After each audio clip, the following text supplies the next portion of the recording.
Selamat pagi pemirsa, apa kabar Anda hari ini? Bersama saya Puji Lestari, inilah kabar Indonesia.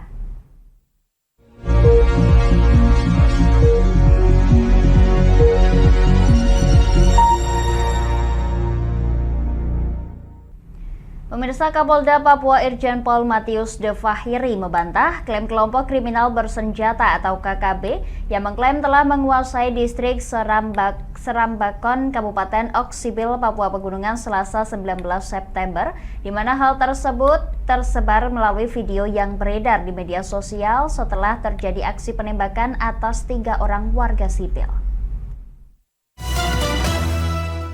Inilah TNI Polri memasang. Sebuah aksi brutal dilakukan kelompok kriminal bersenjata atau KKB di distrik Serambakon, Kabupaten Pegunungan Bintang, Papua Pegunungan pada 19 September.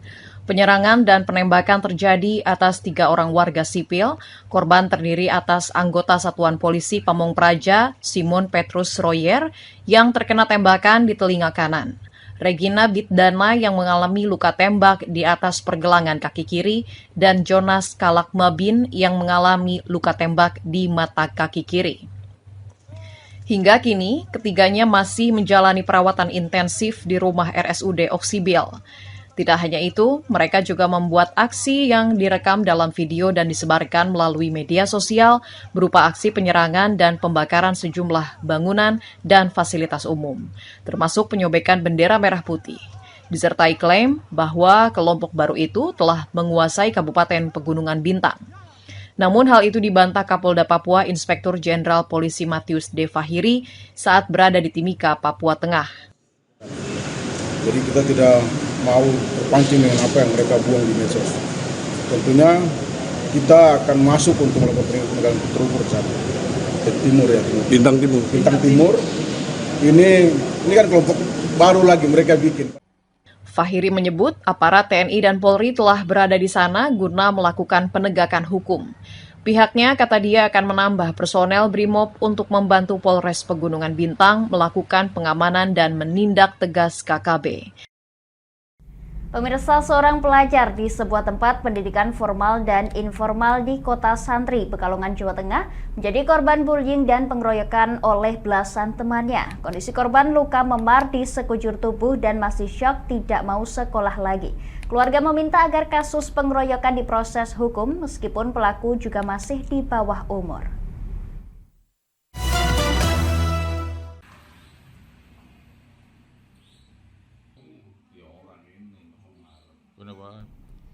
Seperti inilah kondisi korban usai pengeroyokan, sekujur tubuhnya memar dan penuh luka dari sejumlah pukulan benda tumpul. Remaja berinisial RG 13 tahun, siswa MTS dan santri di Kabupaten Pekalongan, Jawa Tengah tersebut mengalami sejumlah luka memar di beberapa bagian tubuh. Kondisi korban masih kesakitan dan trauma serta syok setelah aksi kejahatan yang dilakukan temannya sendiri. Orang tua korban NY Cusnul dan Agus mengaku tidak terima anaknya menjadi sasaran kekerasan oleh teman maupun kakak kelasnya. Sejumlah luka diderita anaknya seperti lebam disertai dengan bengkak di banyak bagian tubuh termasuk mata dan di dekat kemaluan. Luka berdarah di mulut, pipi kiri, belakang telinga kanan serta tulang punggung nyeri hebat dan luka kepala masih sakit akibat dipukul. Remaja kelas 7 MTS sekolah swasta di tanggal 9 September 2023 Sabtu malam lalu menjadi korban penganiayaan seniornya. Dia dibawa ke sebuah ruangan mendapat penganiayaan berat oleh sekitar 14 orang siswa kelas 8 dan 9 di sekolah sekaligus pesantren tersebut. Malah kakak kelasnya itu ngadu sama kakak tingkatnya yang kelas 9 nggak terima, kelas 9 nggak terima. Terusan yaitu ada perencanaan untuk menjebak anak saya, kemudian dipukulin, lampu dimatikan semua, lah di babi buta itu anak saya. Kemudian pas waktu saat di rumahnya teman saya, anak langsung buka baju, anak keadaannya sudah merem semua. Tubuhnya udah mundur semua. Sudah bengkak semua, dari wajah sampai kemaluan semuanya. Belain teman. Kamu belain temen, Iya. terus mereka nggak terima gitu? Setelah itu kelas 8 nyuruh saya berkelahi sama teman saya. Teman saya karena tidak berani sama saya, terus dia keluar bilang sama kelas 9, bilang aku diancam sama Rahid, ditonjok sama Rahid, padahal saya tidak nonjok dan tidak ngancam. Setelah itu kelas 9 nyuruh kelas 8 untuk menjegat saya. Saya diajak kelas 8 ke asrama kelas 8. Terus saya disuruh berkelahi sama teman saya. Terus teman saya tidak berani sama saya. Terus lampu di asrama kelas 8 dimatikan, terus saya dikeroyok. Ini sempat lawan nggak sih? Apa? Tidak, saya cuma diam doang. Ini pelaku-pelaku ini memang benci sama Rahid atau gimana? Benci, udah benci dari pertama awal masuk ke pondok. Yang lain juga sama, ada yang diperlakukan seperti Rahid ada? Gak ada, cuma saya doang. Zainuddin, kepala sekolah dan pimpinan pondok pesantren, membenarkan telah terjadi peristiwa kekerasan yang melibatkan sejumlah santri. Pihaknya sudah melakukan pemanggilan semua pelaku yang terlibat, mulai dari santri kelas 7, 8, 9, juga dengan para saksi yang mengetahui peristiwa itu. Penganiayaan ini diduga akibat sebelumnya terjadi salah paham antar siswa. Upaya dari pondok dan bahkan kemarin saya ditemani juga dari Badan Pembina Pesantren, dari unsur pimpinan cabang ya, kajian itu langsung menuju ke rumah korban. Yang pertama tentunya untuk melihat kondisi anak seperti apa gitu. Yang selanjutnya tentu minta maaf kepada ibu korban atas kelalaian, kalau bagaimanapun itu kelalaian ya.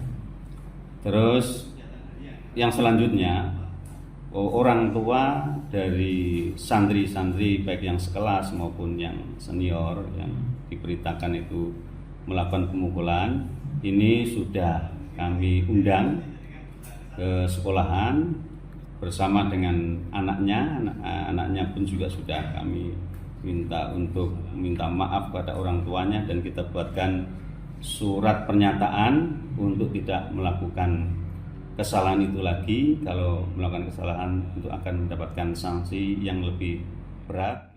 Kasat Reskrim Polres Pekalongan AKP Isnovim menyebutkan pihaknya sudah menerima laporan adanya penganiayaan ini. Polres masih melakukan penyelidikan kasus kekerasan terhadap anak dengan terduga pelaku juga anak-anak tersebut. Pihaknya mohon maaf kepada orang tua atas kelalaian sehingga ada siswa terluka akibat penganiayaan. Terkait peristiwa tersebut, dan peristiwa tersebut terjadi tanggal 9 September. Untuk langkah kami bahwa saat ini kami sudah melakukan pemeriksaan terhadap ibu korban, terus direncanakan untuk besok kita melakukan pemeriksaan terhadap korban. Untuk saat ini kan perintah masih dalam penyelidikan unit PPA Polres Pekalongan untuk lulus awal bahwa korban itu informasi di pengaduan itu sempat dipukuli lah sama teman-teman di pondok itu. Tapi kita masih berapa orang itu yang membuli atau yang menganiaya? Belum tahu, nanti kita cocokkan dengan saksi yang akan kita periksa. Keluarga dan korban sudah dimintai keterangan aparat penegak hukum, saksi, serta terduga pelaku segera akan dilakukan pemeriksaan dan belum ada penetapan tersangka dalam kasus penganiayaan siswa oleh senior ini. Dari Kabupaten Pekalongan, Ahmad Revaldi Krisna, Lingkar TV, melaporkan. Pemirsa, sejak awal 2023, Tim Interdiksi Terpadu Kalimantan Barat telah memperketat pengawasan di perbatasan dengan Malaysia. Hasil kolaborasi lintas lembaga penegak hukum tersebut berhasil menggagalkan penyelundupan 97 kg sabu, 36 kg ganja, 7.700 butir pil ekstasi dan menetapkan lebih dari 50 orang sebagai tersangka.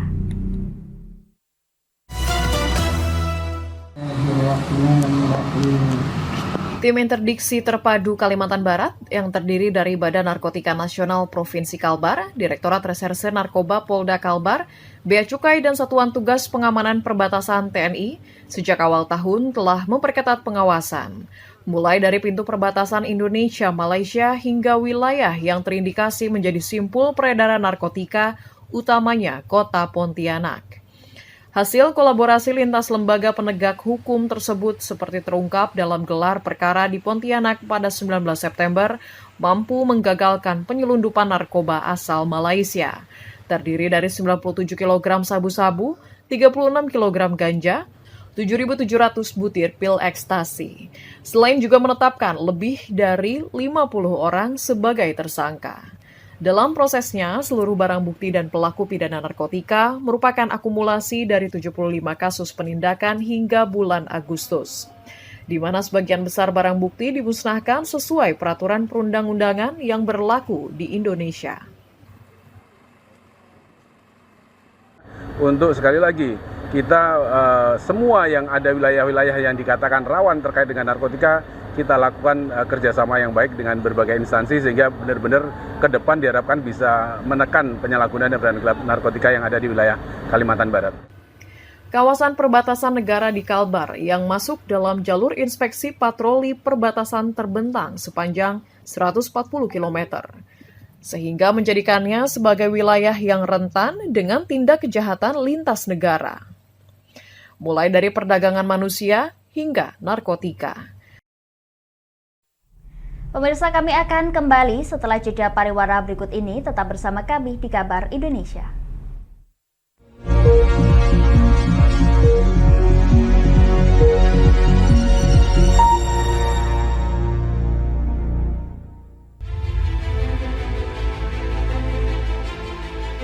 Memberikan pinjaman uang kepada saya dengan bunga 8% per bulan. Membedah opini narasumber, menggali lebih dalam untuk mendapatkan perspektif baru yang lebih faktual. Masalahnya, nota perbaikan kapal itu semua ada di saya. Kenapa Tomo bisa menunjukkan? Demi mendapatkan informasi yang solutif dan terpercaya dalam Bedah Opini. Setiap Rabu jam 11 siang hanya di Lingkar TV.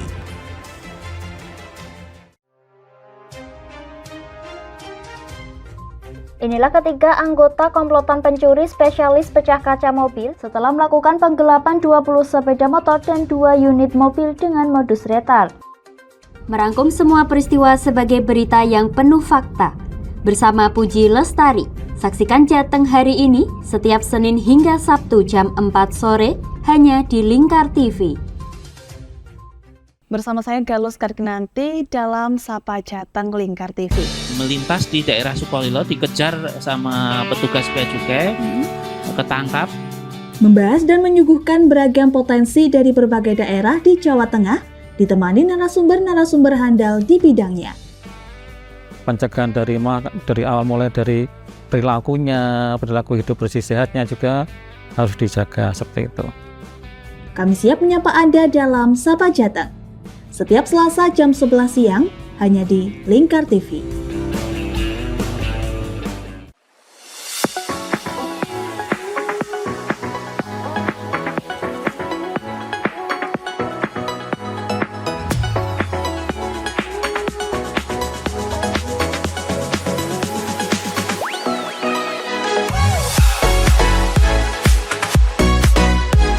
Kami ya dengan bangga kami mempersembahkan sebuah store busana muslim modern ya untuk masyarakat Jateng di sini.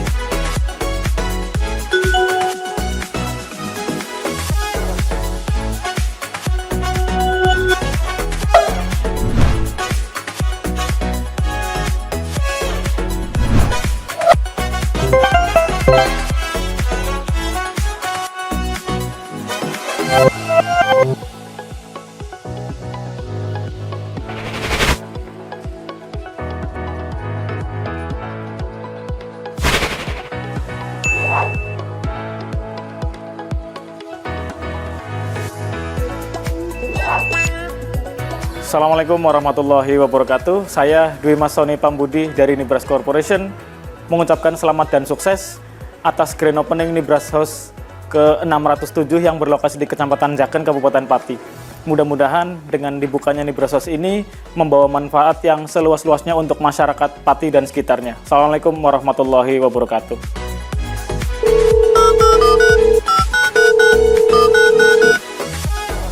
Selamat buat grand opening Nibrosos Pati Jaken. Semoga usahanya bisa laris, bisa digemari banyak masyarakat di Jaken. Tentunya berkah buat semuanya.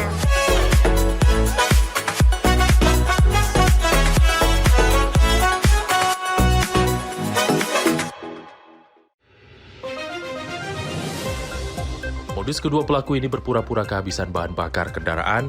Setelah pelaku dibantu, mereka kemudian melakukan kekerasan dan mengambil paksa sepeda motor korban. Saat tiba di lapangan terbang Okbab, rombongan langsung dihadang 5 orang yang mengaku sebagai anggota KKB. Yakni melakukan bujuk rayu kepada korban yang merupakan santriwati pada momen kegiatan belajar mengajar khusus. Menyajikan informasi-informasi hangat dan terpercaya bersama Kabar Indonesia setiap Senin hingga Sabtu jam 7 pagi hanya di Lingkar TV.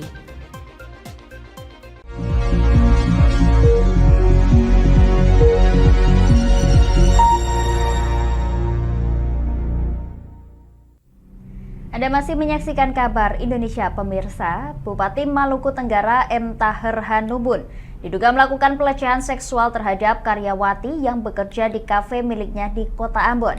Hingga kini Polda Maluku masih terus mengusut kasus pelecehan tersebut.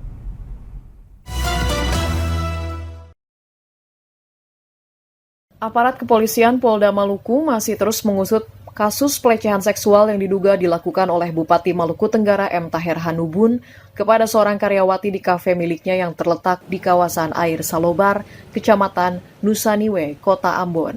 Kasus tersebut telah dilaporkan oleh korban ke Polda Maluku pada Jumat 9 September 2023 lalu. Laporan itu terregister dengan nomor TBL-230 Romawi 9 2023 Maluku SPKT. Kabid Humas Polda Maluku Kombes Pol Rum Ohoirat di Polda Maluku Selasa 19 September membenarkan laporan pelecehan seksual yang dilakukan oleh Bupati Maluku Tenggara. Kasus tersebut dilaporkan langsung oleh korban. Atas laporan itu, polisi langsung memeriksa awal dan visum terhadap korban. Namun, 5 hari setelah pelaporan, korban mengirimkan surat kepada penyidik untuk mencabut laporan atas itu. Hal ini yang menjadi kendala karena korban tidak mau memberikan keterangan lebih lanjut kepada pihak polisi. Rum menyebut kasus pelecehan seksual yang dilakukan oleh Bupati Maluku Tenggara ini tetap berjalan. Kami sementara masih menunggu yang bersangkutan untuk dilakukan pemeriksaan tambahan, ataukah setidaknya mungkin yang bersangkutan bisa memberikan keterangan kepada kami alasan kenapa sampai yang bersangkutan bisa menarik kembali laporan tersebut. Jadi intinya adalah kasus ini di kami masih jalan dan kami akan kaji gitu. Diketahui kasus pelecehan pertama yang dilakukan oleh Bupati Maluku Tenggara M. Taher Hanubun itu terjadi pada April 2023 di kafe miliknya di Kota Ambon. Setelah itu kejadian tersebut terulang kembali pada Juli 2023 dan pelecehan ketiga kalinya terjadi pada Agustus 2023. Namun korban berhasil melarikan diri meski berujung pemecatan.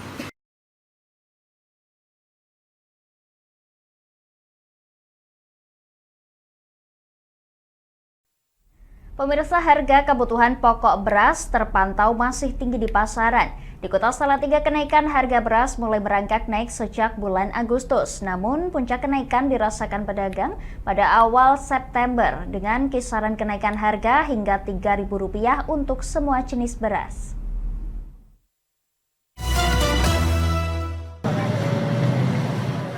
Kenaikan harga beras dirasakan pedagang pasar Blauran Kota Salatiga sejak bulan Agustus. Kenaikan harga beras bukan saja pada jenis beras biasa, tetapi kenaikan juga merambah beras premium dengan rata-rata kenaikan harga di angka Rp3.000.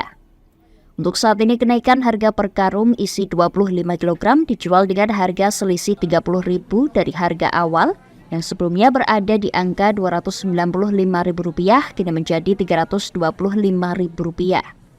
Adapun beras eceran dahulu dijual dengan harga Rp10.000, sekarang menjadi Rp13.000. Harga beras premium semula dijual Rp12.000 kini menjadi Rp13.500. Meski mengalami kenaikan harga, stok beras di pasar Kota Salatiga tetap terpenuhi. Jumlah pembeli juga tidak ada penurunan sebab beras menjadi kebutuhan pokok yang dipasok dari Kabupaten Sragen dan Demak. Berapa Bu ini kenaikan? Berarti satu karung itu naiknya 30.000. Itu isi berapa Bu? 25. 25 kilo 30.000. Kalau per kilo berarti? Per kilo itu aku nak ditakoni ngono aku dadi rata-rata berapa Bu? Rata-rata berarti naiknya piras 1.000 punjul berarti ya Mas? Hingga 2.000 Bu? Tidak nyampe. 1.500-an ya? Iya. 1.500 per kilo? Sekitar 1.500. Itu untuk kelas apa Bu? Beras medium? Itu sama Mas, rata-rata naiknya yang super juga naiknya segitu, yang agak sedang juga segitu. Kenaikan harga beras dikeluhkan pembeli, salah satunya Amini. Dirinya mengaku terbebani dengan kondisi ini karena beras merupakan kebutuhan sehari-hari. Meski harga beras naik, namun ia tetap membeli dengan mengeluarkan uang belanja lebih. Saya kan ya tetap Mas. Tetap membeli Bu ya? Iya, tetap membeli Mas. Tapi menambah uang untuk belanja Bu ya ini berarti? Ada kenaikan uang belanja Bu? Ya ada, gajinya nggak naik. Memberatkan nggak sih Bu bagi warga? Ya sebenarnya memberatkan Mas. Bu, kalau harapannya untuk pemerintah apa Bu? Dengan harga ini? Ya menurunkan harga, bantuan yang betul tahu itu.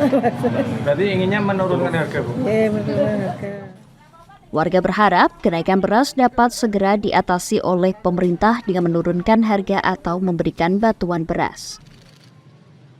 Dari Salatiga, Agung Nugroho, Lingkar TV melaporkan. Pemirsa, kami akan kembali setelah jeda pariwara berikut ini. Tetap bersama kami di Kabar Indonesia.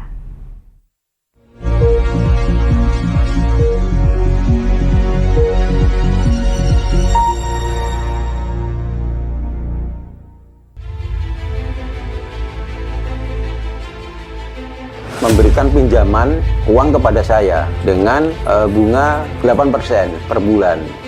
Membedah opini narasumber, menggali lebih dalam untuk mendapatkan perspektif baru yang lebih faktual.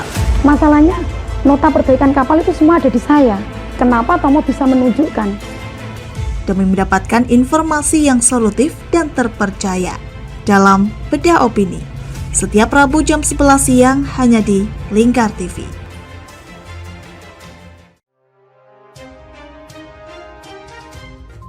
Inilah ketiga anggota komplotan pencuri spesialis pecah kaca mobil setelah melakukan penggelapan 20 sepeda motor dan 2 unit mobil dengan modus retard.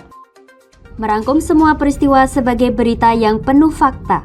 Bersama Puji Lestari, saksikan Jateng hari ini setiap Senin hingga Sabtu jam 4 sore hanya di Lingkar TV. Bersama saya Galus Karkinanti dalam Sapa Jateng Lingkar TV.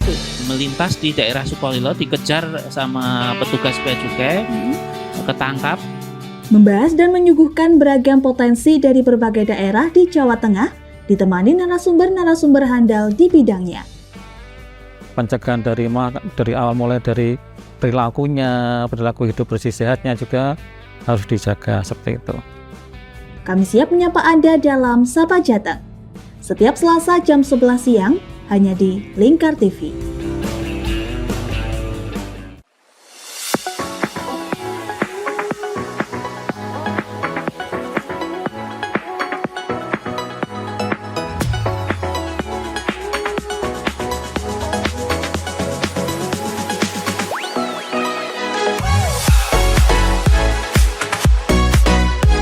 Kami ya dengan bangga kami mempersembahkan sebuah store busana muslim modern ya untuk masyarakat Jateng ini.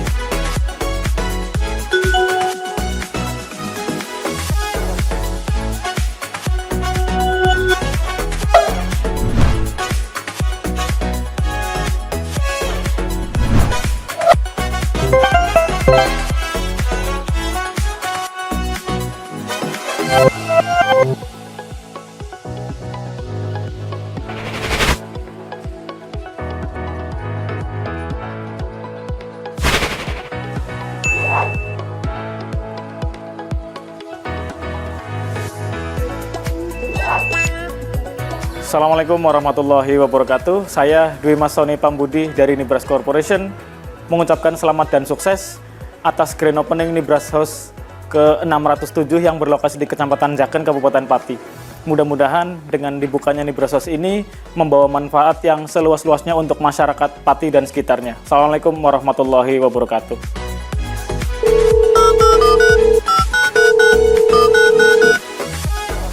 Selamat buat grand opening Nibras House buat di Jaken. Semoga usahanya bisa laris, bisa digemari banyak masyarakat di Jaken. Tentunya berkah buat semuanya.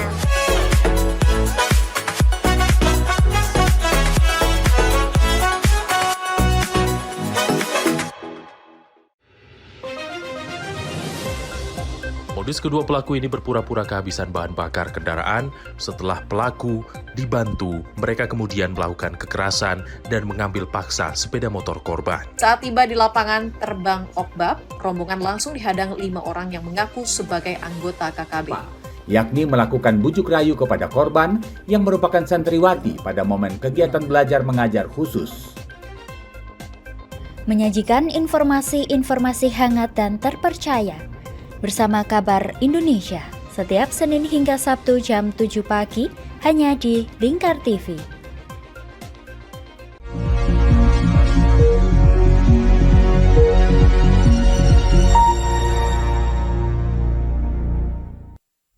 Pemirsa, Dinas Perdagangan, Koperasi UMKM dan Perindustrian Palangkaraya menggelar operasi pasar sembako murah bagi warga di Kelurahan Langkai, Kecamatan Pahandut, Selasa 19 September kemarin. Total ada ratusan paket sembako yang disalurkan dalam operasi pasar ini sebagai upaya untuk meringankan beban warga.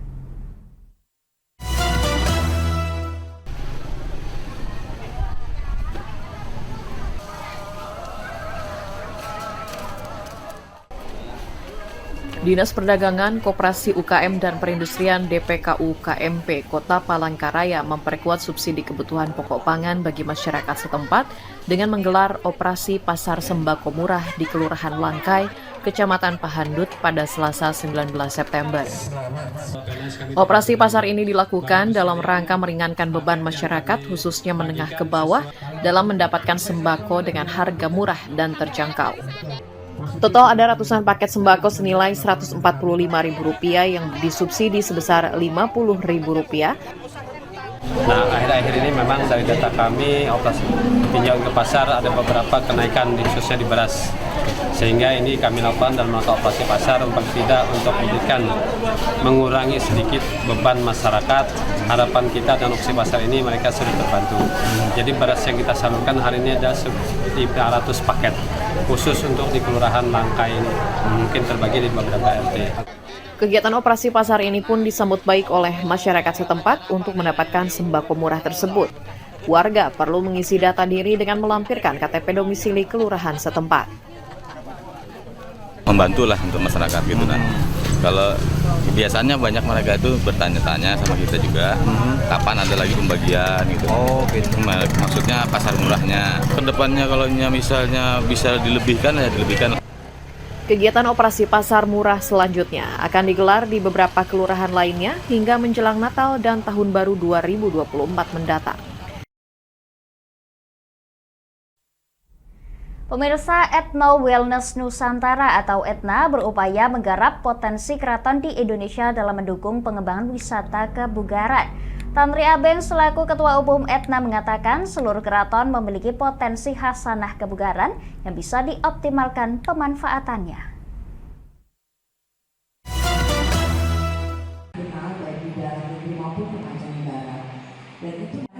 Sarasehan Indonesia Wellness Tourism digelar di Keraton Surakarta pada Selasa 19 September dengan tema Ethno Wellness Nusantara atau Budaya Kebugaran di Indonesia. Ethno Wellness Nusantara atau ETNA berupaya menggarap potensi keraton-keraton di Indonesia untuk mendukung pengembangan wellness tourism atau wisata kebugaran dan mewujudkan Indonesia Wellness Tourism International Festival 2023. Ketua Umum ETNA Tanri Abeng mengatakan potensi ekonomi dari wisata kebugaran cukup besar, Apalagi jika industri pariwisata yang berbasis kebugaran ini dihubungkan dengan keberadaan keraton Indonesia yang jumlahnya mencapai 56 keraton. Menurutnya, wisata kebugaran sangat erat hubungannya dengan keraton, di mana keraton terdapat tradisi dan kearifan lokal yang sudah terbentuk dan mengakar. Keberadaan daripada keraton-keraton ini sudah ada. Secara khusus kalau kita lihat di Keraton Surakarta ini kan luar biasa. Sisa kita bagaimana mengembangkan produk-produk yang menjadi sumber ataupun fasilitas ya, yang memang menjadi bahagian daripada kegiatan para wisatawan. Pada kesempatan yang sama, Ketua Eksekutif Lembaga Hukum Keraton Surakarta, Kanjeng Pangeran Edi Wirabumi mengatakan, Keraton Surakarta sangat berpotensi untuk digarap sebagai destinasi wisata kebugaran. Namun untuk menuju ke sana dibutuhkan kerjasama berbagai pihak untuk mengemas produk yang diinginkan. Nah, untuk menuju ke sana itu yang pertama harus dimulai. Tapi mulai juga dengan rencana ya. Yang beliau katakan harus holistik ya, harus komprehensif. Gitu. Jadi produknya apa yang mau ditujukan gitu, yang mau dihasilkan. Terus bagaimana memasarkan produk itu gitu. Itu harus dibicarakan secara utuh, secara matang sehingga kita tahu ini belajar dari yang udah sukses. Melalui Indonesia Wellness Tourism International Festival 2023, Etna akan terus berusaha menjangkau lebih banyak potensi pasar dan juga generasi muda untuk kesadaran peningkatan antibodi, imunitas, peningkatan kesejahteraan, dan meningkatkan ekonomi nyata di bidang kebugaran.